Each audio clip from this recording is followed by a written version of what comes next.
niño. Entonces la clase va a quedar grabada por si alguien no puede estar en la clase, por si alguien tiene problemas de conexión y no escucho bien, por si alguien tiene que ir temprano, por si alguien le queda confuso el tema, la clase va a quedar grabada y va a quedar en modo para que la revise. De esta clase surge el trabajo que vamos a hacer dentro de 8 días, entonces por favor presten atención. Recuerden que normalmente nosotros subimos un video antes de la clase para que ustedes más o menos sepan de qué va a trabajar, de qué va a tratar la clase. Listo. Cuando termina la exposición, pasarte el código, señor, ¿qué hace contigo? ¿Listo? Bueno, profe. Señor Ortiz, ¿me recuerdas cuando termine la exposición?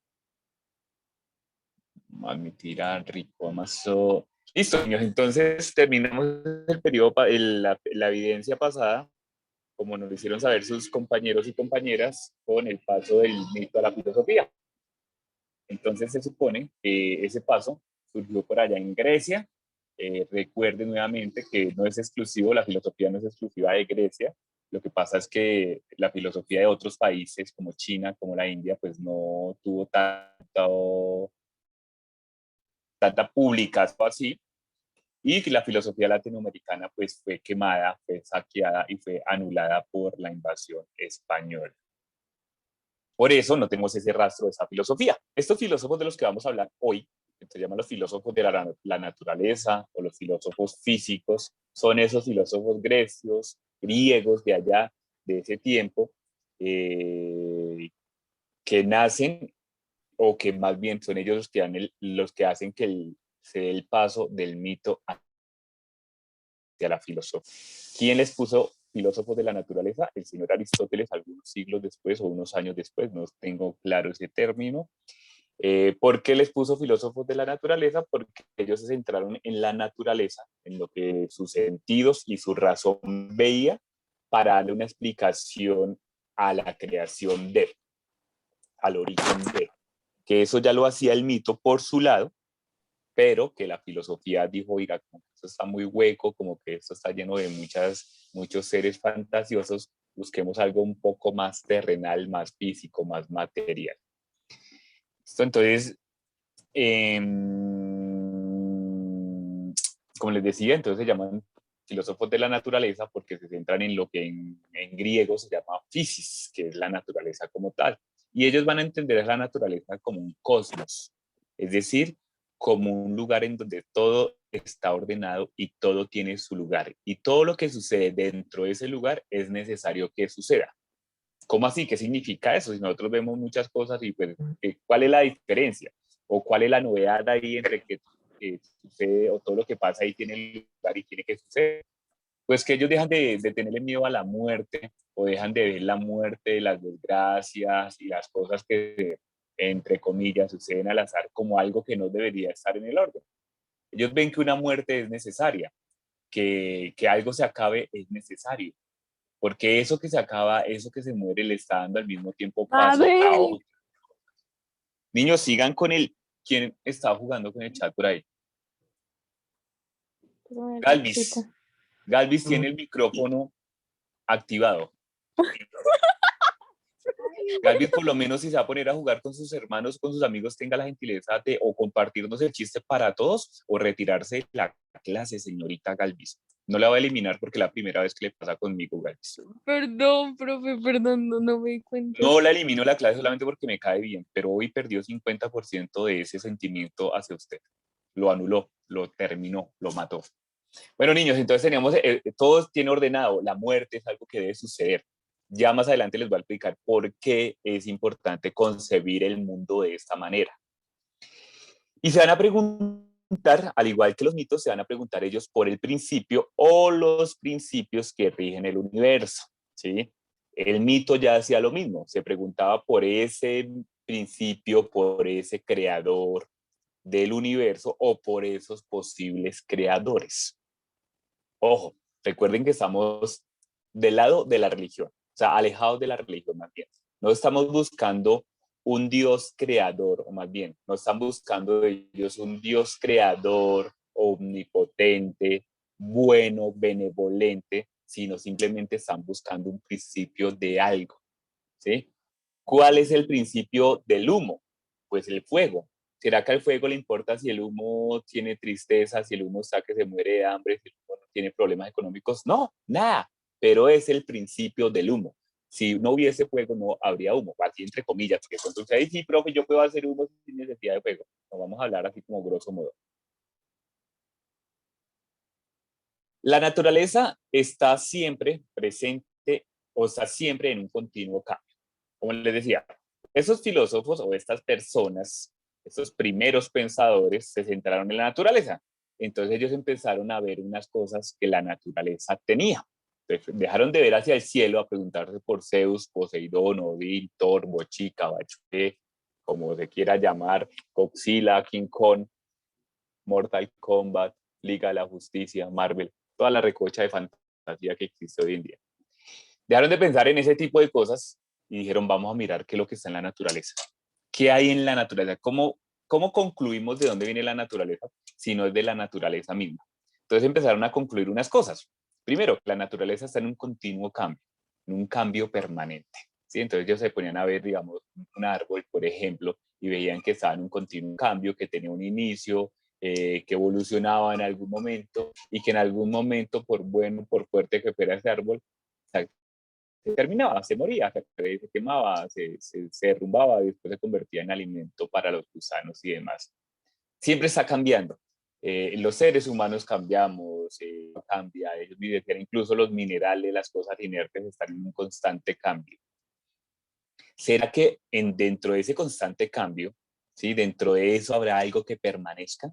¿Sí? Por ejemplo, dentro de los seres humanos que están muriendo más o menos en algún tiempo cada 60 años, en el otro tiempo cada 40, cada 30, cada 100, cada 120, ¿será que hay algo que permanezca en la humanidad que podamos decir es lo humano?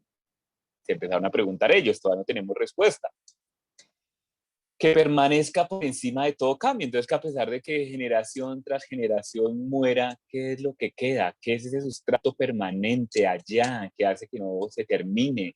¿Que hace que un caballo sea caballo a pesar de que no tenga el mismo color que el otro? ¿Que hace que un perro sea perro por encima de si es gran danés, si es Husky siberiano, si es border collie, si es golden retriever, si es pitbull, si es criollo, si es canequero, si es bueno? ¿Hay algo permanezca ahí por encima de todos esos cambios que la naturaleza nos ofrece? La naturaleza entonces tiene dos sentidos. A, el origen, algo permanente que permite explicar lo mundable, o sea, algo que está constante, que no cambia y que al mismo tiempo permite que expliquemos ese cambio, que se pueda explicar ese cambio. Es el principio de unidad a partir de la cual se genera la pluralidad. O sea, es esa cosa única a partir de lo cual se genera todo lo demás. Ojo, no estamos hablando de Dios, porque la respuesta pues es Dios, profe, es Dios porque es único, y nos creó a todos, y creó perros, y creó a Hitler, y creó a Duque, y creó a Petro, y creó al carnicero, y creó a Juliana, y creó a Camila, y creó a Rey, y a Tomás. Sí, pero no. Es así, es una cosa única, exclusiva, que crea todo lo demás. Recuerden que nos estamos centrando en la naturaleza. A ese concepto ellos lo llamaron el arjé, así escrito con tilde en la E. Arjé, el principio universal de todo lo que existe. B, la naturaleza entendida como una especie de sustancia de la que están hechas las cosas. Entonces, piensen ustedes en la teoría de la explicación del Big Bang, creo que es de que el elemento primordial creo que es el carbono, creo que es el elemento que está en animales, en humanos, en la llanta, en el árbol, en la piedra, en el agua, en el aire, en la nube, en la atmósfera. Entonces, esa naturaleza entendida como una especie de sustancia, o sea, la naturaleza no soy yo, ni es el árbol, ni es el bosque, ni es la carretera, no. La naturaleza es lo que tengo en mí de todos. Eso que está en mí está en fulanito, y está en sultanita, y está en la cosa, y está en el elemento. Viendo eso, ellos se dispusieron a dar cada uno su explicación sobre eso. Y lo primero que ellos concluyeron es, ok, Juliana López, acá me dice que chon, carbono, hidrógeno, oxígeno, nitrógeno. Eso había escuchado por allá. Muy bien, así me gusta que participen. Lo primero que ellos descubrieron, esos filósofos, es que en la naturaleza hay 4 elementos base. el agua, el fuego, la tierra y el aire. Entonces dijeron ellos, prácticamente la naturaleza, todo lo que nosotros podemos ver con nuestros ojos, tocar con nuestras manos, oler con nuestra nariz, escuchar con nuestros oídos y degustar con nuestra lengua, está compuesto de alguna manera por alguno de estos elementos, por la fusión de dos o por la fusión de los cuatro. Los cuatro elementos van a ser ese elemento básico, ese sustrato que ellos estaban buscando en la naturaleza para poder explicar, mujer, hombre, bicicleta, carro, montaña, el río, agua, oro, etcétera, etcétera, etcétera.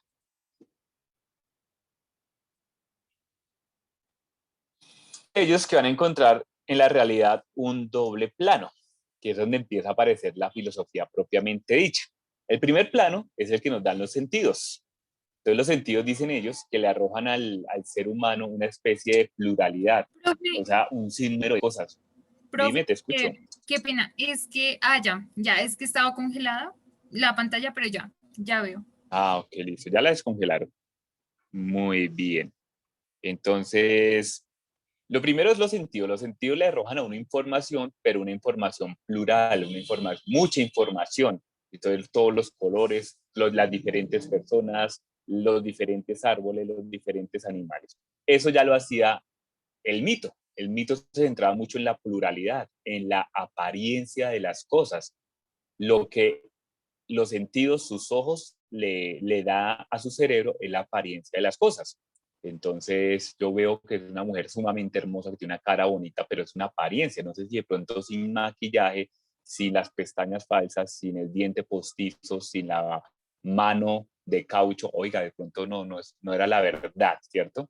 Eso nos arroja los sentidos, lo cambiante. Entonces yo veo que, hace 5 años vi una niña de 9 años y hoy estoy viendo una niña de 15 años que parece que es totalmente diferente a la niña que vi hace 5 años. Eso me arroja los sentidos, el cambio constante. Pero aparte la naturaleza, dicen ellos, nos arroja también la razón, o también tiene una herramienta que sería la razón. Y esa razón es la que va a buscar y encontrar la unidad de eso plural, de eso diverso.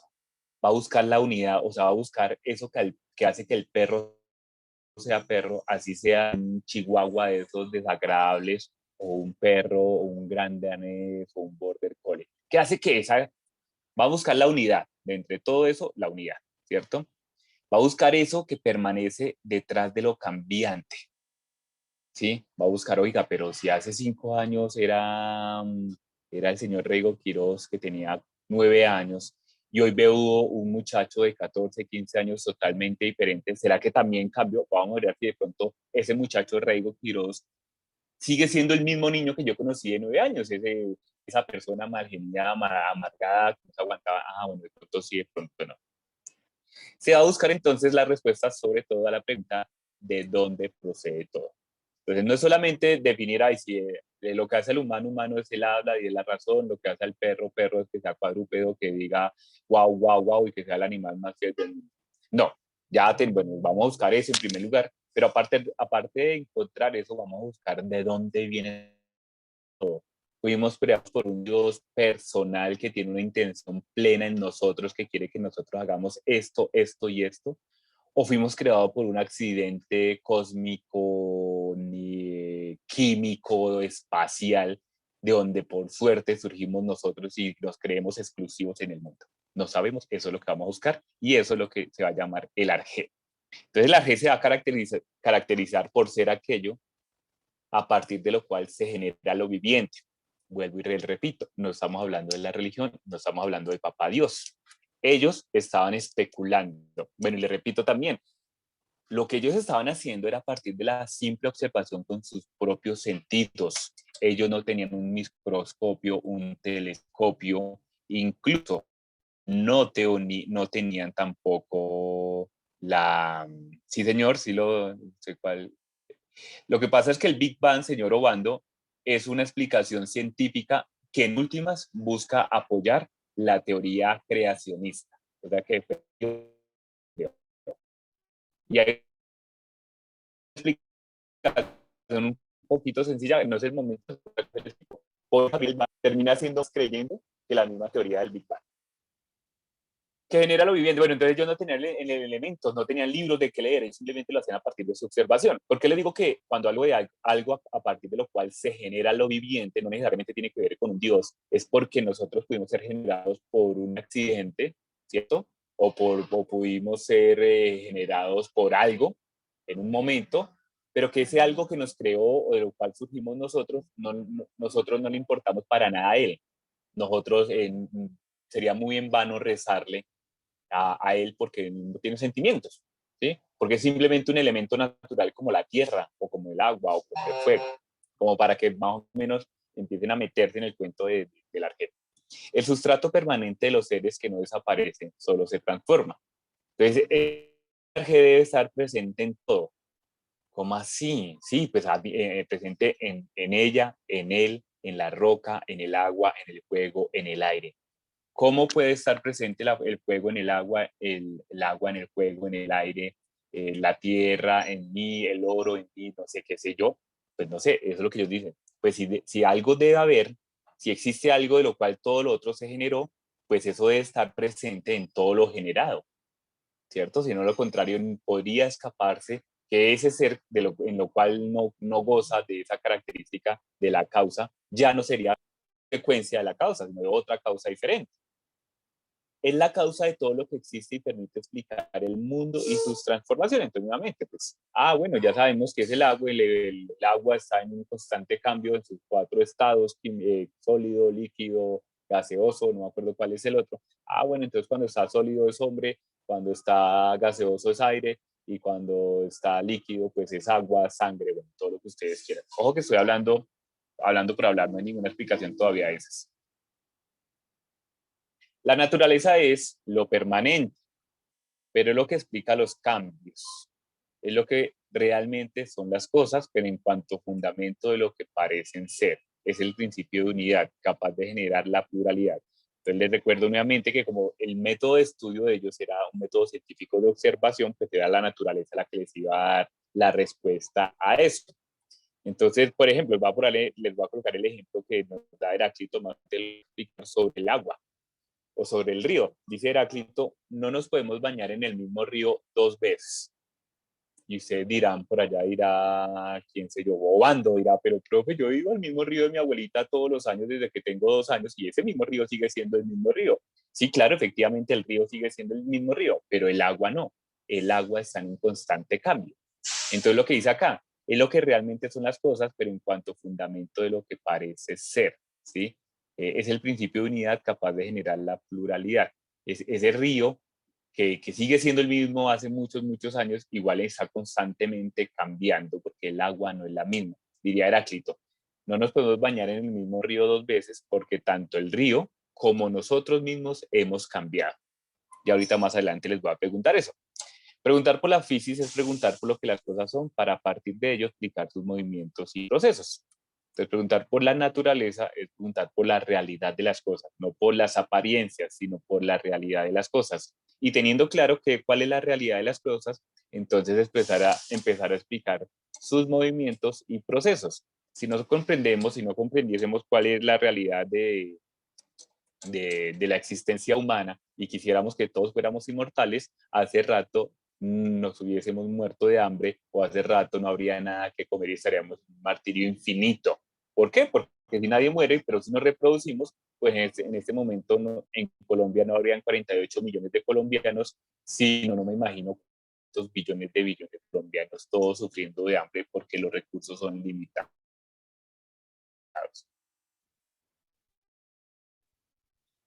Dentro de esos filósofos o dentro de esas personas que se preocuparon por explicar ese principio universal de todas las cosas, tenemos bastantes representantes de eso. Les voy a mencionar algunos que son los que nosotros conocemos como los filósofos presocráticos. Tenemos a Tales de Mileto, que por ahí nos lo nombraba, creo que la escribita Ballén.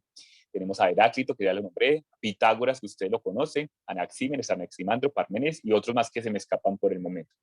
Cada uno de ellos quiso dar una explicación de dónde viene el universo, de dónde vienen las cosas y por qué. Sí, no solamente decir, ay, no, si vienen de tal cosa y ya no. Entonces, por ejemplo, Tales de Mileto, que es el primer filósofo prácticamente que conocemos, él va a proponer que es el agua. El arjé, el principio universal de todo lo que conocemos, es el agua. Entonces, ¿qué nos damos cuenta? Que efectivamente, como les venía diciendo, la respuesta que ellos nos iban a dar sobre ese principio universal es una respuesta natural, porque era lo que sus ojos veían. Al mismo tiempo, él veía que el agua estaba presente en todo, y si no estaba presente en todo, era necesaria para que todo existiera. ¿Qué es lo novedoso? Lo novedoso es que él no tenía un telescopio, no tenía un microscopio, no tenía un laboratorio para decir, oiga, el ser humano tiene un 70% de agua, y él ya lo había dicho, el ser humano está compuesto de agua, por mucha porcentaje de agua. Decía él, el agua está presente más en el planeta Tierra que cualquier otro elemento, sin salir de Grecia. Años después tuvimos que tener un montón de elementos para decir, oiga, sí, el planeta Tierra no se debería llamar planeta Tierra, sino planeta agua, porque el agua es el elemento más presente en el planeta Tierra. Entonces dice él que el agua es lo que está en todo, entonces es lo que le da la unidad a las cosas. Dos novedades que aparecerían acá, que todas las cosas tienen en común un común y natural origen, el agua, ¿cierto? No solamente está presente en nosotros, sino que puede ser la causa, o para Tales de Mileto fue la causa de la creación de eso. ¿Que el agua se va a preocupar porque estemos bien o porque estemos mal? No. ¿Que el agua va a ser la causante de nuestros sufrimientos, desgracias, desventuras, venturas, fortunas y demás? Tampoco. Simplemente es el origen y es el elemento que está más presente en cada uno de nosotros. La idea de que tras los cambios de los fenómenos oculta un principio común a todas las cosas es cosas e invariable, ¿sí? Entonces, detrás de todo, en observar, diría Tales de Mileto, está presente el agua. Y es un elemento que no se puede cambiar, que siempre va a ser el mismo. Claro, manifestándose de diferentes formas, pero que ahí está el agua. Y entonces podemos observar nosotros, claro, el agua es necesario para que un árbol crezca, el agua es necesaria para el ser humano, porque usted se muere primero de sed antes que morirse de hambre. El agua es necesaria para el cambio climático, para que se generen estaciones, bueno, un montón de cosas que ustedes ya conocen de biología, que estoy seguro que saben más que yo, es el agua. Entonces, des en cuenta que no solamente estaban viendo ellos la parte natural, la parte material, lo que los sentidos le ofrecía, sino que aparte estaban viendo qué había detrás de ello. ¿Sí? No se contentaron con ver, sino que la razón los llevó a especular un poco más. Entonces, el primer filósofo, Tales de Mileto, es el agua, el principio universal de todas las cosas. El segundo filósofo, si la historia no falla, es Anaximandro. Y Anaximandro entró ya netamente en lo material, ninguno de los elementos, sino que va a dar un paso más intelectual. Y él va a decir que el apeirón es el arjé, es el principio universal de las cosas. Ese apeirón se puede traducir como lo indefinido, como lo infinito, ¿sí? Pero ¿cómo así? Ya les explico qué significa eso. Concibe al infinito como una masa uniforme e indeterminada de lo que por separación surgen las cosas, los contrarios. Entonces, Peirón es como una especie de remolino, como una especie de tormenta por allá, ¿sí? Y dentro de esa tormenta hay una guerra constante, hay una pelea constante en donde constantemente hay una separación de dos cosas. Entonces diría él, o en palabras de nosotros, nosotros para concebir que algo es bueno, al mismo tiempo debemos estar concibiendo que algo es malo. Nosotros no podemos concebir lo bueno o lo malo sin inmediatamente concebir lo contrario. Yo soy alto o yo soy bajito del lugar o de las personas que estén alrededor mío, porque si yo estoy en China, yo seguramente voy a ser alto, pero si yo me voy para Rusia, para Alemania o para Estados Unidos, yo voy a ser bajito, ¿cierto? Puedo ser alto o puedo ser bajito en un lugar, eso se llama relación de contrarios. Y él dice que todo cuanto hay en la naturaleza está compuesto por esa relación de los contrarios, el frío de lo caliente, lo seco de lo húmedo, lo blanco de lo negro, lo bueno de lo malo, el hombre de la mujer, etcétera, etcétera, etcétera. Todo está regido por una ley poderosa, ¿sí? Esa ley de la ley de los contrarios. Todo cuanto usted hace es porque es una lucha constante contra el contrario. O sea, usted se esfuerza por ser alguien mejor, porque se consigue como alguien no tan mejor o por no decir alguien peor. Quiere tener dinero porque no lo tiene, ¿sí? O quiere librarse y quiere ser libre porque está preso. Exactamente eso es lo que diría él. No es lícito buscar el origen de las cosas en los elementos visibles. Entonces acá ya nos estaría criticando a Tales de Mileto. Diría, no es lícito buscar el origen de las cosas en el agua, que continuamente se transforman u otras cosas. Entonces todos los elementos que Anaximandro veía pues están en un constante cambio, pues ya lo habíamos aclarado. Entonces diría, sería muy vano ponerme a buscar la causa, la razón de ese tipo de cosas si todo está cambiando constantemente. Si un día es uno y el otro día es otro. Buscar el arjé detrás de esa capa de apariencia y por abstracción de lo sensible. Entonces debemos separarnos de nuestros sentidos, de todo lo que nuestros sentidos nos ofrecen, que eso sería lo sensible, abstraernos. Les voy a colocar el ejemplo de abstraernos, aunque no es muy oportuno, pero creo que ustedes hacen una idea de eso. Piensen ustedes que ustedes están en una discusión con su papá o con su mamá o con su mejor amigo, su mejor amiga, su novio, su novia, qué sé yo, están peleando por X. Y usted en el momento dice, oiga, pues madre, ¿quién tendrá la razón, él o yo? Entonces, trate de convertirse en una tercera persona que ve la discusión entre usted y la otra persona. Eso se llama abstraerse. Entonces, mirar desde otro ángulo, mirar las cosas. Para Anaximandro, cuando el ser humano se abstrae, se da cuenta que efectivamente esos elementos, entre ellos el agua, son constante cambio. Entonces, de ahí no voy a encontrar nada. Y la solución que Anaximandro va a encontrar, pues no es un elemento, es más bien una cuestión intelectual por allá que nosotros, por ejemplo, lo llama indefinido, que nosotros nosotros ni siquiera lo podemos definir, no lo podemos ver, no lo podemos tocar, pero que al mismo tiempo eso hace que esto pueda existir, ¿sí? Que para que la vida exista se necesita lo seco, lo húmedo, lo caliente, lo frío, y todo ese tipo de cosas pues son necesarias, niños, ¿no? Piensen ustedes que todos los días fuera domingo, ¿sí? Bueno, eso funcionaba hasta hace un año, todos los días fuera domingo, sería más divertido ir al colegio que quedarse en la escuela. Yo estoy seguro que la mayoría de ustedes ya están diciendo y ojalá llegue ya la presencialidad, la alternativa de la casa de una mujertera ahora.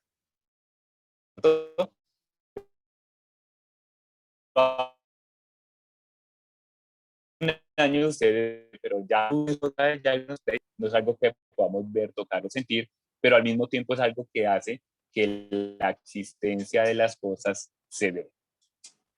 El siguiente filósofo va a ser Anaxímenes, y entonces parece que Anaxímenes, en lugar de avanzar en la filosofía, se retrocede, ¿sí? Porque ya Tales nos ha dicho, era el agua. Anaximandro nos dijo, oiga, no puede ser el agua porque es un elemento natural. Vamos a buscar algo que se escape a eso que nosotros vemos, tocamos o sentimos, porque de lo contrario, pues no vamos a encontrar nada. Y Anaxímenes va a decir, no, volvamos a un elemento natural como lo es el aire. Dice que el aire llena el cuerpo del hombre.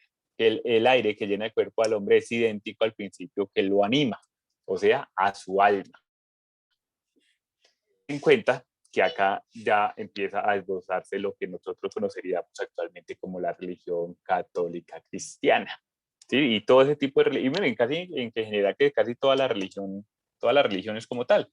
Ese aire, eso que yo respiro, eso que siento cuando pasa fuerte y demás, eso es lo que le da vida al mundo entero. De la misma manera que eso que está dentro de mí, que me anima, y la palabra anima, o sea, que me genera el movimiento, que me genera esto de estar en el mundo, de ser en el mundo, eso mismo está compuesto de aire. Por eso yo necesariamente debo respirar, porque si no respiro, me muero más rápido de que si no tomo agua o si no como. Entonces, es el aire el elemento más importante. ¿Por qué? Porque no tiene límites. El agua sí tiene límites. El agua empieza en un momento y termina en un momento. Y de ahí para arriba se debe presentar su transformación.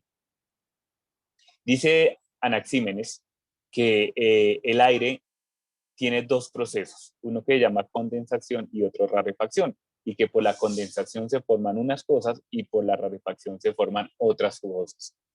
Y que de esas dos cosas siempre y constantemente se debe estar alimentando el aire. Que si no hay un ánima, si no hay algo interno dentro del ser, no habría vida. O sea, si no hay un aire allá espiritual interno dentro de nosotros, no podríamos vivir, seríamos como una roca, pero en el espacio no podemos respirar.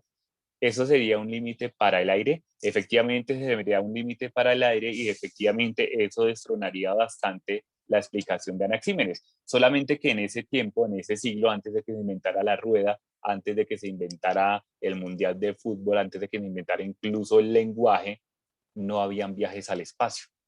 Y entonces lo que los ojos le demostraban a ellos podría ser un planeta Tierra bastante limitado, donde el planeta Tierra era exclusivo. O sea, solo había el planeta Tierra y no en otros planetas. Muy bien, Juliana, por su aporte. Continuamos, que vuelve a ser más complejo el tema de la explicación. Entonces, Pitágoras, pues no, Pitágoras no es propiamente una persona, sino era una escuela, una comunidad que tenía una característica bastante inclinada hacia la religión, pero no a la religión como nosotros la concebimos, sino una religión un poco más material. Dicen los pitagóricos que el origen del universo, el origen de las cosas, es el número, como ustedes lo ven acá, con tilde en la U, para que cuando vuelvan a escribir sepan que lleva número, lleva la tilde en la U. Dicen ellos, en un lugar, que todo es explicable a partir de los números. O sea, que el sufrimiento, la tristeza, la alegría, el dolor, etcétera, etcétera, etcétera, todo eso se puede explicar a partir de los números, ¿cierto? ¿Cuánto hay acá de más? ¿Cuánto hay acá de menos? Estoy más triste, estoy menos triste, estoy más feliz, ella me causa más alegría que tristeza, ella me causa más tristeza que alegría. Dice que el orden de las cosas es lo mismo que el conjunto de las cosas, que para concebir que algo está en orden es lo mismo que concebir que algo está dentro de un conjunto. Entonces le voy a colocar el ejemplo más básico que me viene a la cabeza porque lo hice ayer en la tarde.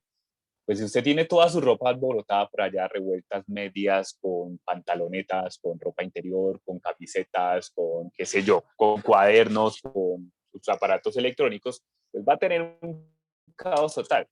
Pero si usted empieza a acomodar todo de acuerdo a su conjunto, entonces todas las medidas grandes acá, las medidas pequeñas acá, mi pantaloneta acá, mi camiseta del colegio, mis uniformes acá, mi ropa de salir acá, la ropa que puedo colgar acá, mis aparatos electrónicos a este lado, mis libros a este otro lado, eso es orden. Entonces, para que haya orden debe haber un conjunto y los conjuntos son lenguaje matemático. La unidad se representa por un punto, 2 puntos sería una línea, 3 puntos una superficie y 4 puntos un volumen. Es una explicación bastante básica, pero que al mismo tiempo se vuelve compleja, dicen ellos. La unidad más básica es el punto, ¿sí? O la referencia más básica es el punto, que es lo mismo que una unidad. O sea, yo soy una unidad, ese carro que estoy viendo enfrente mío es una unidad, el computador, el celular que tengo enfrente mío es una unidad. Con 2 de esas unidades ya no tendríamos una sola cosa, sino tendríamos una línea, ya habría una extensión, donde algo inicia y donde algo termina. Con 3, entonces, él ya lo vuelve un poco más complejo, ya diría, no, que es una superficie. Aquí le daría el tema del 3D. Piensen ustedes en el cuadro ese que aprendimos a hacer por allá, tridimensional, que uno hace 2 cuadros y después los unes con líneas en las esquinas, queda un cuadro tridimensional. Eso le daría una superficie. Y que con el cuarto punto ya le daría volumen. ¿Sí? Volumen, recuerden que no es lo que usted le sube a su equipo o a su celular, sino es el espacio que se ocupa una persona o una cosa, un elemento en la naturaleza. Eso se le llama el volumen. La suma de esos 4 números básicos es igual a 10 tetractics y se representa por un triángulo. Bueno, la palabra tetractis, no sé si ustedes la conozcan, yo en lo personal no la conozco, no la he ahondado, pero sí sé que el triángulo es el elemento con el que los pitagóricos van a representar la existencia como tal. Entonces, el triángulo con la profundidad tridimensional sería el plano bidimensional de las cosas. Y el tercer punto le daría el volumen a las cosas como tal, o sea, la existencia. Pasaría de ese plano allá bidimensional, piensen ustedes, de cuaderno, pasaría a existir en la realidad como tal. Dicen ellos que todo es reducible al lenguaje matemático. Todas las relaciones humanas, todo lo que pasa en la naturaleza se puede reducir al lenguaje matemático. Y hoy por hoy, bueno, hace muchos tiempos se comprobó eso. Todo se puede reducir al lenguaje matemático. O que todo se pueda reducir al lenguaje matemático no es lo mismo que todo sea matemáticas. Para los pitagóricos sí, para nosotros no. Por ahí hay una película, Pi, Fe en el Caos, Orden del Caos, dirigida por Darren Aronofsky. Bueno, es un director popular que seguramente se han visto algunas películas de él, pero no saben, el director de El Cisne Negro, creo que se llama. Y la película aborda el tema de unos matemáticos o de un matemático, una persona muy buena para las matemáticas que quiere buscar la existencia de Dios a partir de la matemática. La película se vuelve algo compleja, se le mete en religiones, se mete política, se le mete la bolsa incluso, creo, por allá. Me costó reducirle al lenguaje matemático. El ajeno es algo físicamente material, nuevamente como Anaximandro, no es algo que nosotros podamos ver, tocar o palpar, sino que es algo formal y abstracto como lo son los números. Entonces les voy a colocar un ejemplo de por qué los números son abstractos y por qué nosotros no vemos los números como tal, los números no existen. Esto que les voy a hacer acá, es lo que me gusta más, eso que ustedes están viendo acá, es un ejemplo de un 2. No, esto no es el número como tal, el número 2, ejemplo nada más del 2. ¿Por qué? Porque acá vamos a encontrar otro ejemplo del 2, ¿cierto? Que es el número romano. Y ese nosotros también lo conocemos. Ese es otro ejemplo del 2.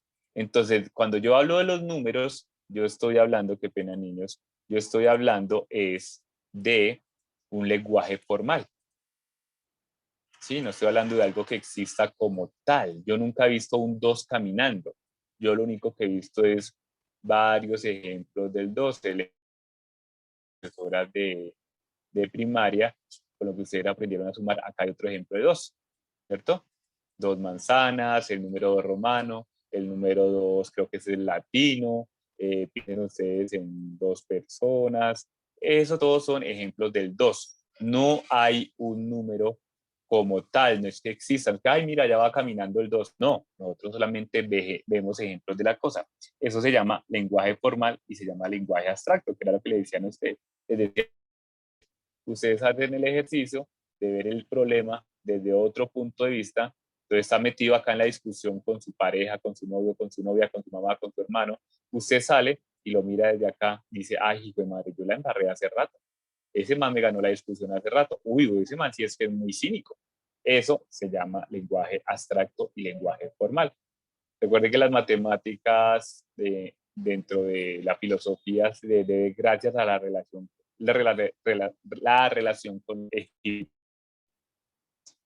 Chuchuchuchu. Seguimos con Heráclito, que es uno de los pensadores que más me gusta a mí. Pero que una cosa, no otra cosa, pues está representada como si fuera. Ahorita te respondo las preguntas, no sé quién es la que me está preguntando. Juliana, claro que ya sé Juliana. Ya te respondo las preguntas,